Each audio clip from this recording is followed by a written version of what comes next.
I will say, as someone who has auditioned hundreds and hundreds, and if not over 1,000 voiceover artists, and listened to very talented people doing the same take over and over again, the recording quality, the sound quality absolutely matters. And it's an immediate, there's so many people for me where it's an immediate no, because the moment I hear the sound quality and it's not totally up to a pro level, I assume tons of things about that.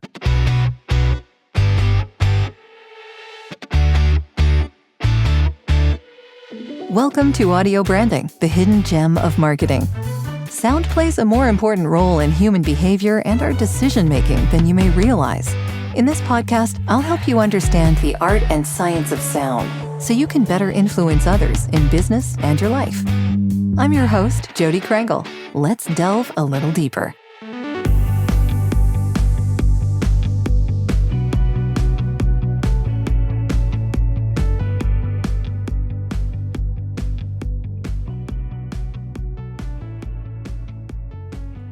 Welcome, Wil. Thank you so much for joining me today. I appreciate it. My pleasure. Good to be here. I'm looking forward to this conversation. And I start these discussions by asking a question of my guest about if you have a story or some kind of early memory of how sound moved you. Well, I come from a music background, so I had recording contracts and things like that. I was on TV and radio and toured around, and so music obviously is very important to me and moves me. And I distinctly remember being maybe 4 or 5 years old, and I was lying on the living room shag carpet in our little house, and the shag carpets. Yeah, and I had 2 giant speakers, one on each side of my head, so sort of makeshift headphones. And it was The Boxer, the song The Boxer by Simon and Garfunkel. I'm dating myself. This is my parents' music, right, when I was a kid. And just the string orchestra comes in, and there's just these huge epic, there's a lot of reverb on the drum hits and things, and it just was the most epic sound. And I remember I came home from preschool, and I was talking to my mother, and I kept saying, Funkle, Funkle. She's like, what the heck are you talking about? Like, you want a pencil? Like, what do you mean? And she finally figured out that I wanted to listen to Simon and Garfunkel. I just didn't know how to say it, you know? Oh, okay. And, That's kind of adorable. Yeah. So it started early, for sure. Yeah. I'm going to date myself here, too. I remember listening to records of Henry Mancini. Nice. Now, my parents had that, so that was, again, my parents' music. But, you know, I mean, the Pink Panther, good God, that's like... Epic. So good. Epic. Exactly. Fantastic. Yeah. So what's your background in music? Because obviously that was your full-time gig for a while, right? So how did you get into that? And then what led you out of that? Well, I sang as a little kid. I think it took me years and years to understand that maybe not everybody, I just thought everybody could sing. I grew up going to church and heard, the whole congregation sing. Some people a little better than others, obviously. But it never occurred to me that I had any sort of extraordinary talent. So I sang as a kid and things, and did a little bit of performing here and there, like in church and stuff like that. And then I was in high school, and I was in the locker room after just playing sports and just sort of singing to myself. And one of the guys there was in charge of an a cappella group, an all-guys a cappella group, which was cool, cool, relatively on campus. It was a boarding school that we went to, so we all lived together. So anything you could do to impress the girls is what the guys were all about. Of course. And so we got to be all suave in our coats and ties and singing songs. And he said, you should try out for my group because you have a good voice. And so I did, and I made it. And then I sang a solo at this sort of fall concert for parents and things, and just got a huge response. And I was like, oh, I like this. This is fun. This is cool. Ooh, so that was the beginnings of stage presence. Yeah. And just kind of took off from there. And then I did a project as my last year in school. It was actually like a class, essentially an independent study project. And so I made an album with the band I had in high school, which was just absolutely terrible. So bad, just next level bad. But it taught me how it worked and went into the studio and recorded and mixed and mastered and all that. And a producer in LA somehow got a hold of it and said and flew me out there. And I started doing demos in his studio. And he was the first person in the industry who said, you could do this for a living if you wanted. And I was maybe 19, and I just needed to hear it from one person. It never even occurred to me. I didn't know what I was gonna do, but I was like, it just wasn't even on my radar. And I had one person say, "You could make money. You could make a living doing this." I was like, "Good, I'm in. Let's go." And that led to an independent label deal, which led to a deal with Warner Brothers. And then I ended up having like 150 songs in TV shows and movies and things like that, and opened for some big bands, and I was on the radio, but I never had like a top 10 hit. I kind of took it as far as I could go. And then sort of interestingly, I lost my voice pretty much overnight. I just hit a wall Oh, with it. And what happened? well, it's sort of in hindsight, it's a mix of physical, just pushing it, bad technique, pushing it Hmm. too far, super stressful, doing everything wrong in terms of technique and lifestyle. And then also, I was quite unhappy at the time looking back on it. The music business wasn't at all what I thought it was, and in fairness to everybody else involved, I just wasn't prepared.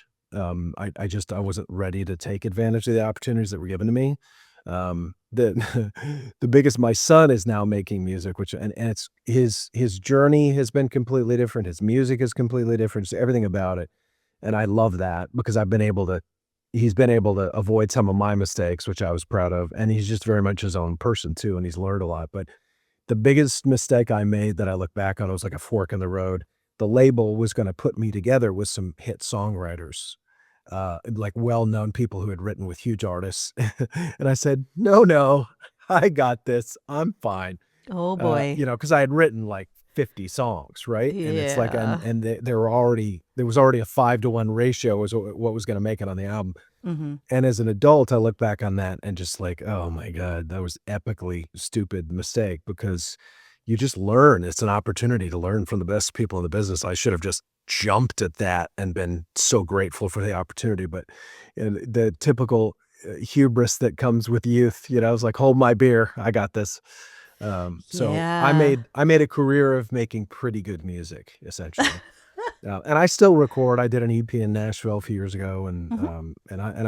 I still write. And I think like any artist that gets in it's in your blood. You can't not do it. Oh yeah, So you can't. yeah, Yeah, it's there. You just yeah, gotta yeah, keep doing it, and yeah, yeah, it yeah. feeds the soul, I Totally, guess. totally. Yeah, And my son yeah, was born, and I took some time off to be with him and my wife, and one thing led to another. Essentially, it's very much it's the type of career where you have to absolutely hustle forever to keep it going. Like even the biggest stars in the world, you look at the arc of their career, and it might look like that, but behind the scenes, it's like they're just hustling, hustling, hustling, and they're 6 months away from disaster at any given time, right? So oh yeah, and I yeah. totally get it. I have one album out.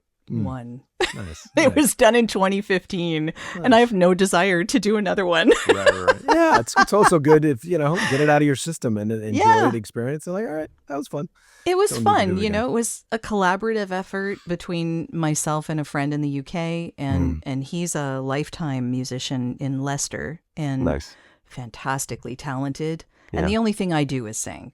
I Mm, can't play any other instrument, so he did everything else. Like it nice. was just Nice. amazing how he pulled it all off, and we Yeah. made this album, and I'm happy. That's it. That's That's all I cool. need. Yeah, that's great. Good to have friends like that, talented It friends. is. I'm sure you have quite a few of them yourself. I do. That was one of the biggest blessings of my life was just having so many people around me from the beginning all the way through my career up to now.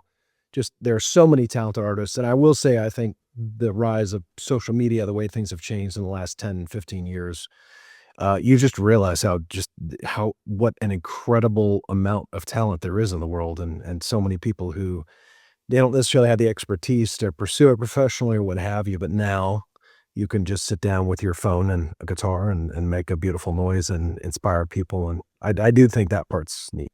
Yeah, it's pretty amazing Yeah, what can be accomplished. yeah, Yeah. totally. So from music to what? I mean, Yeah, because when that yeah. stops, Yeah. What do you do? Well, there were a couple of steps in there where I'd never had a quote unquote straight job. I'd run bands and basically been an entrepreneur without even really acknowledging that's what I was doing. But I was a small business owner. I mean, Justin Bieber is technically a small business. It's like Of I course. think it's anything Yeah. under 25 million a year or something. It's technically a small business. Yeah. I think a lot of us fall in that. Exactly. Well, it's the backbone of every major economy. That's Yeah. how it works. So I worked for a few people. I did a few different things, and then I essentially started a creative agency with a partner. And then we fell into creating video, mainly online, doing some TV commercial work as well. And then I went out on my own about a little over 6 years ago, and now I do all kinds of things. And it's funny, I focused on Fortune 500 clients for years and years, almost all my career. And then in the last few months, I started focusing again on small businesses. And so I've kind of pivoted and sort of brought things full circle in a way. And it's been really fun and really interesting to come back to that, because very, very different working Mhm. with like a marketing director at a multi-billion-dollar conglomerate versus, a local dentist. This is his or her baby, and it's everything to them. It's much more emotional journey, but I get to be more helpful with more things. I'm not just creating content. I'm helping them put it out into the world, improve their business, et cetera. And I find that fun and engaging. Yeah. Yeah. So sound, how does that tie into both of those things? I guess it must have been different working for the Fortune 500 companies than it is for the smaller companies, but sound is still in there. So, It's everything. It's really yeah. interesting. I feel like with visuals, you infer so many things so quickly, and you make so many snap judgments about the quality of a brand or a presentation, or the quality, and translates over into people's perception of the brand itself or the product or the service. And people make a million snap judgments on things like that without even realizing. They do the same thing with sound, but I find the average person's awareness of sound is not nearly as sort of refined, or they're not aware of it themselves. And so you can have something that looks great, that communicates, that the value proposition is well articulated, and if the sound isn't up to par, people don't like it and they won't respond to it. And they have this sort of visceral response. And that comes down to sound design and music, the voiceover, the quality of the voiceover, the believability of it, Hmm. and how relevant it is to the audience and their needs. And you can make sort of 1,000 little decisions related to sound that either enhance or inhibit the communication, and therefore the effectiveness of whatever it is you're trying to communicate. So I think coming from, and I'll say too, coming from a music background, even with copywriting, with the scripts and the pacing, I try to bring almost a level of musicality to everything I'm producing. And that comes to visuals, it comes to the rhythm of things and the timing of things, and just those 1,000 tiny little decisions. Is the music balanced with the voiceover? Is it fighting it ever? Is it enhancing it at certain key points? Things like that. And you can teach those things to a degree, but I find a lot of producers and editors and content creators who are very successful just intuitively have some emotional understanding of it. It just makes sense to them. And I think that's a skill set that not tons of people have. And I think it's very valuable if you do Oh, yeah. have it. Hello, I'm international pianist and founder of Ridley Academy, Stephen Ridley, and you are listening to the Audio Branding Podcast, a place where we celebrate the power of music. If you want to experience that power and harness it in your own life, keep listening. Yeah, especially for people who focus on video, because a lot of Yeah. times the visuals become everything. Mm. And the amalgamation of all of the things that make that production successful Mm. are kind of left by the wayside. Again, that's why I have this podcast in the first place. Yeah. Because as a voice actor, I was being called on last, Mhm. and it wasn't really being thought of. Mhm. And that's one of those things that I'm really passionate about telling people about, because I mean, yes, the voiceover makes a lot of difference, but so does the music, so does the sound design, so does everything you're putting in there that's sound related, because it relates to what's on the video. 100%. And especially knowing as a voice actor, knowing that you are not the be all and end all. Mm. Like that, That's there right. are lots of instances where, like in a radio commercial, where the voiceover is it. That's all you have. Mm-hmm. But when you're talking about enhancing the visuals, you're a voice under. You're not Mm, a voiceover. mm, And a lot of well, yeah, like a lot of producers sometimes don't understand that. A lot of voiceovers people don't necessarily understand that sometimes. mm, So mm, it's it's a creative process mm. with everybody involved, as you know. I know you know. Yeah, yeah. And So again, like mixing a song, mhm. it's like the joke that Saturday Night Live's got about more cowbell, right? It's like that's such a Yes. great example of, Yeah. it's like, it's a little much there, guys, right? And it can be. I find the pros again have this sort of intuitive understanding, or they're taught. I mean, obviously, I don't want to say you're just born with it. It's just they've been around it enough. They've had mentors. They just understand what it means to be a professional. You are all contributing to a cohesive whole that needs to really communicate. And if you take that viewpoint on it, that you're there to help and you're there to enhance. You're Uh, part of the team. Totally. Then Yeah. it goes really, really well. And if you just can't take any of it personally.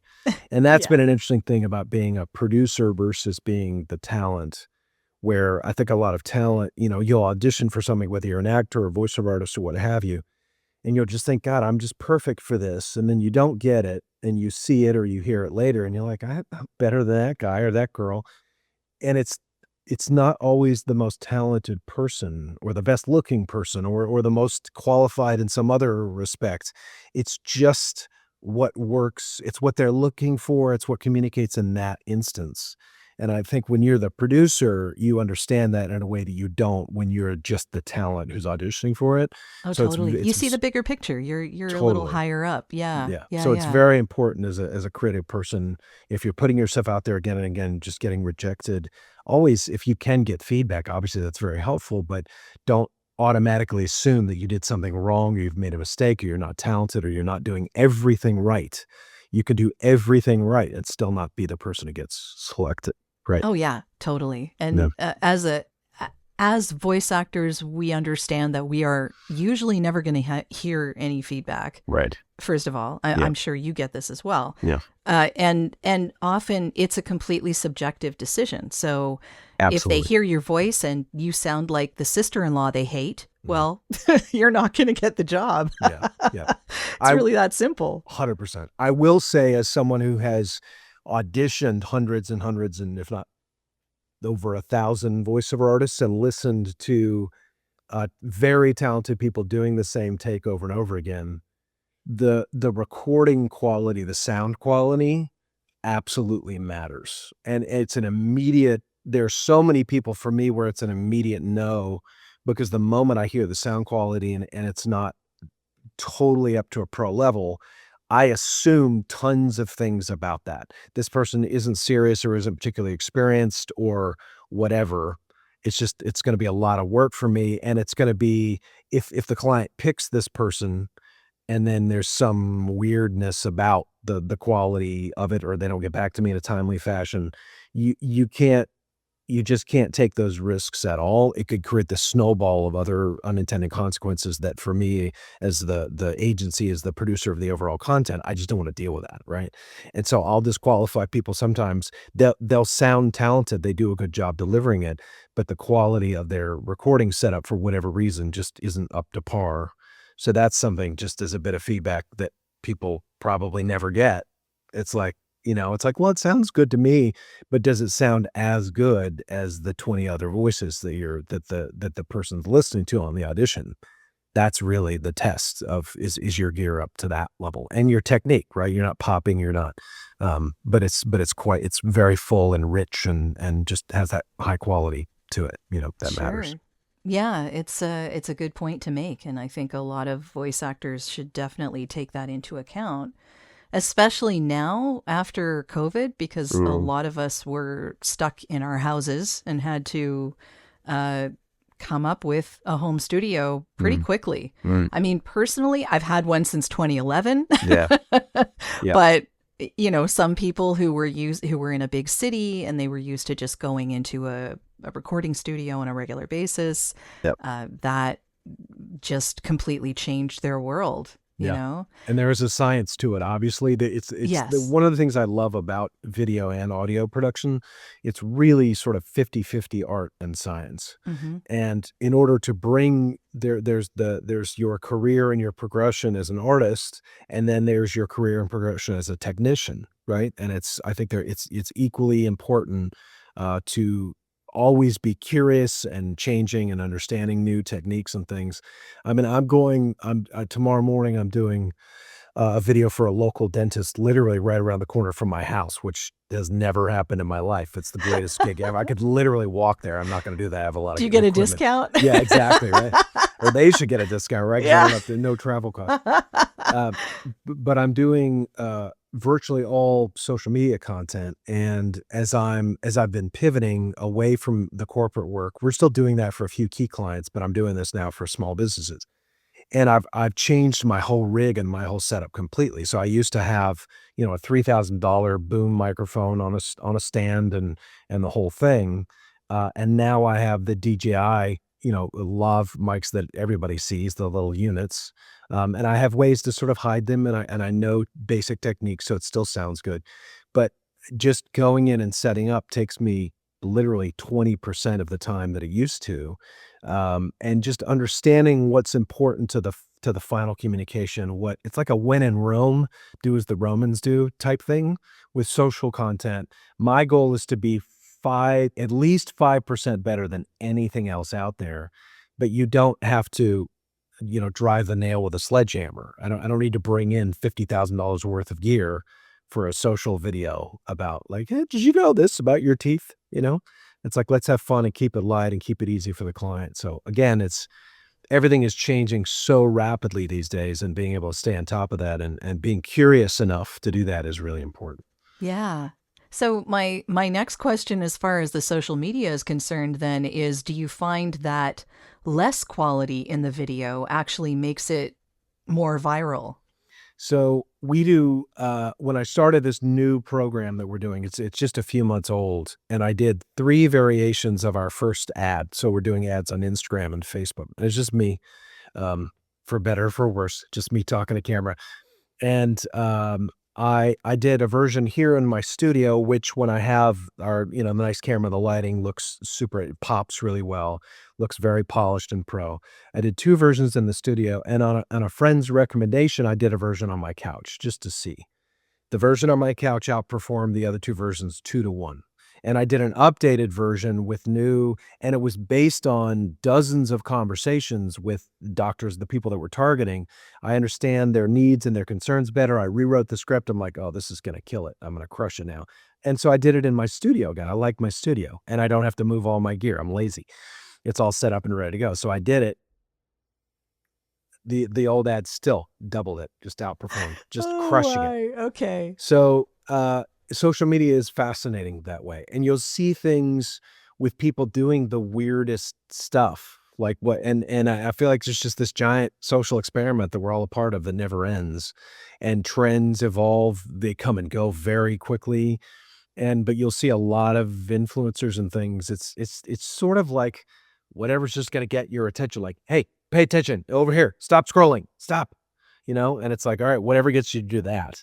Right. And pretty soon it's just, I mean, you could extrapolate out where the heck this is all going in 5 years, but I don't think anybody has that crystal ball. It's evolving at the speed of light right now. It totally is. yeah. Yeah. But Yeah. but interestingly, I will say that I think audio quality is always going to matter. And it's never going to be as effective if someone's in the background like this, talking like this, and you can sort of hear them, but not really. You're just gonna be like, "This is annoying. I don't know what you're doing. I don't know what you're saying. I don't Or like they're that." peaking or popping all over That's the place. the worst thing, right? Oh, Yeah, just when it that. hurts your ears. Even digitally, it's not the horrible noise it used to be 20 years ago. Yeah, But you even can digital peaking fix it just in post a totally, lot. but it Yeah. still sounds just awful. Although now you've got with 32-bit float things, they're coming up with solutions. I mean, that's a whole nother conversation. It's a fascinating time for the technology and the consumer products that are out there now. They're just amazing. Speaking of those new microphones I have, though, they have that type of recording, so I don't have to worry about them speaking, right? Which is amazing. Yeah. Yeah. That But is amazing. but the audio quality, I think, is always, it's just forever. It's going to matter. And you can have the most low quality visuals and things like Homemade has a certain look and feel to it. But also, if you ask any actual influencer behind the scenes, Homemade is just as thought through and produced. Like, I was on a reality TV show 20 some years ago, and nothing about it is real, right? You see, like, we were living all together in this mansion, and the cameras are pointing this way, and if you look down on the floor, there are lights and cables and a phalanx of lights in every direction as far as you can see, and you can barely step on the floor for all the cables running everywhere. There's nothing real about it, right? And so it's very important for people to understand that simple or homemade style does not mean that it's not produced. The storytelling elements aren't there. It's just a different medium in a way than trying to make a TV show or a movie. But there's a lot of thought that goes into it when it's well produced. Definitely. Yeah. And I did a voiceover for a show called Buying and Selling back in like 2013 or something I like remember that. that show. Yeah. Yeah. Just for like a year and a half. Oh. And yeah, that also was, I mean, that's reality show, but not really. Oh my goodness, there was a show before that called In-Law Wedding Wars. That sounds Yeah, fun. can you imagine, Yeah. right? I did the voiceover for that. Oh Good my Lord. God. Yeah, that must have been quite something. Oh, Did you see all the footage that you're doing it for, or do you just get the scripts for it? I or- did see the footage, Yeah. yeah, because this was a while back. Right, So, yeah, no. yeah, I saw all the footage. And then I got the stories from some of the producers of what actually happened. Yeah, right. While like, I was- like the stuff you can't show on Yeah. TV, right? Like, good Lord. Yeah. Like not this PG mother-in-law stuff. got really drunk Yeah. and we had to like completely keep the cameras off of her. Right. It was Yeah. like just things like that. It was just Yes. hilariously funny to Yeah, hear yeah. these stories doubt. afterwards. So yeah, I can relate. Totally. Not as directly as you, Yeah. but yeah, it's quite a different world. Well, that's the end of this episode. Thanks for listening. And if you like what you heard, why not tell a friend about this podcast? It's available in all the usual locations. Until next time.